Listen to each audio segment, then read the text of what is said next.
د کابل یخني په خپل اوج کې وه، هرې خوا سپینه واوره په نظر راتله. ټول انسانان په خپلو کورونو کې په آرام خوب ویده وو. صرف زه وم چې د خونې له کوچنۍ ښیښې څخه مې د سپوږمۍ رڼا ته لیدل. یخني دومره زیاته وه چې ما فکر کاوه لاندې ژامه مې له ډېر رپېدو د لاسه له خولې څخه بیله شوې ده. یو تور پټو مې له ځانه تاو کړی و، کرل ریبل مې کول. دا وخت د سپوږمۍ مخې ته د وریځو یو غونډوسکی راغی. د سپوږمۍ ښایست یې پټ کړ. څه شېبه تېره نه وه چې وریځ د سپوږمۍ له مخ څخه بیرته فنا شوه. له ځانه سره مې وویل دا وریځې څومره بختورې دي، په هوا کې ګرځي.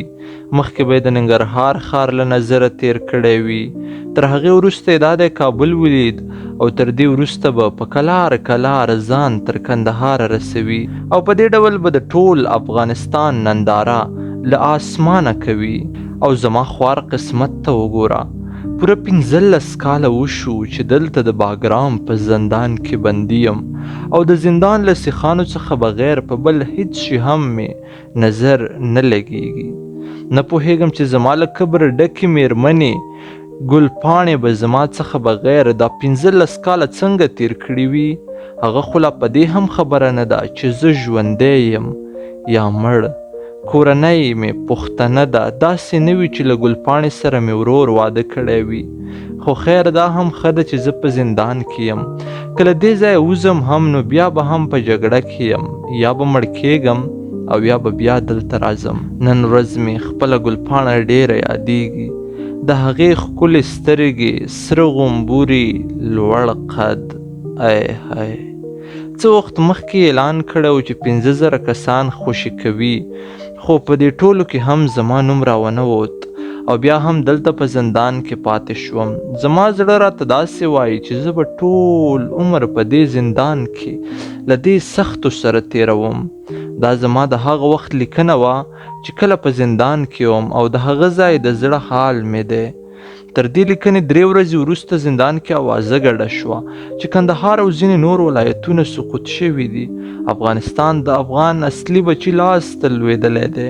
ټول زندانیان ډېر خوشحاله وو. په دې ورځې د احمدشاه بابا دغه شعر زمزمه کاوه: د رقیب د ژوند متا به تار په تار کړم، پښتانه چې کا په تورو ګزارونه. د همدې ورځې په سبا د شپې خبر راغی چې مجاهدینو لغمان، لوګر، خوست او کونړ هم نیولي دي او سترګې یې اوس د ننګرهار ولایت ته دي. یقین مې بیخي نه راته، زه د ننګرهار یم. آیا په رښتیا هم داسې ورځ راتللی شي چې د ننګرهار په شان لوی ولایت به هم زموږ په لاس کې وي؟ په هر حال دا شپه تېره شوه. سبا چې له خوبه پاڅېدم نو پوه شوم چې ننګرهار یې هم نیولی او په رښتیا یې نیولی دی. په همدې سهار عسکر د کابل پر لوري مر شول. د ټولو سترګې کابل ته وي او د جمهوریت چغر په ټولېدو و. په همدې وخت چې سهار وختي و، زندان ته د شا له خوا اور ورته شو. لاره خلاصه شوه. ټولو زندانیانو منډه کړه. له خوشحالۍ څخه یې د ماهیپر پر سر چیغې ووهلې. ما کور ته زنګ وواهه. تر ډېر وخت وروسته له خپل ورور سره وغږېدم. راته کړی څه لالا، شکر چې غږ مې دې واورېد. ته چېرته یې؟ ومې ویل لوده ژر ژر د کابل صراف احمد ولي ته پیسې راولېږه، نورې خبرې به بیا هلته کور کې کوو. هغه هم پیسې راولېږلې. د فتح او له زندانه د ازادۍ په خوشحالۍ کې مې پوره ټوډي سپیشل کرایه کړه او د کور پر لور رهي شوم.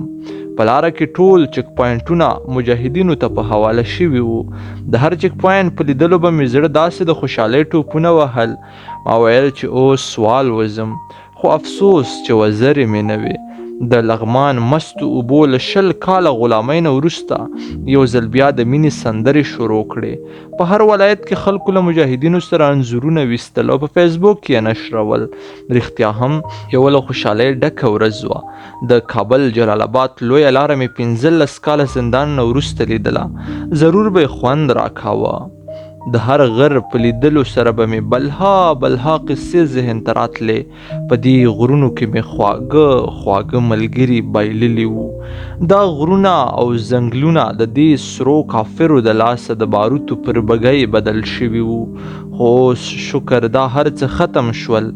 هر غر، هر ځنګل او هرې ونې راته له ورایه خندل او په سترګو کې به یې راته دا ویل شکر چې پردي خمران زموږ له ګلستانه ووتل او دا ګلستان بیرته خپل باغوان ته په حواله شو. پای. د سادات ټي وي ټولو درنو اورېدونکو، دغه وه زموږ د نن ورځې لنډه کیسه چې ما سید ادریس سادات تر تاسې در ورسوله، په دې هیله چې د خوښې وړ مو ګرځېدلې وي. تر بیا چې زه د یوې بلې لنډې کیسې لپاره ستاسې درانه حضور ته راځم، تر هغې مو په لوی خدای سپارم. هر چیرې چې یاست خوشحاله اوسئ. الله مو مل شه.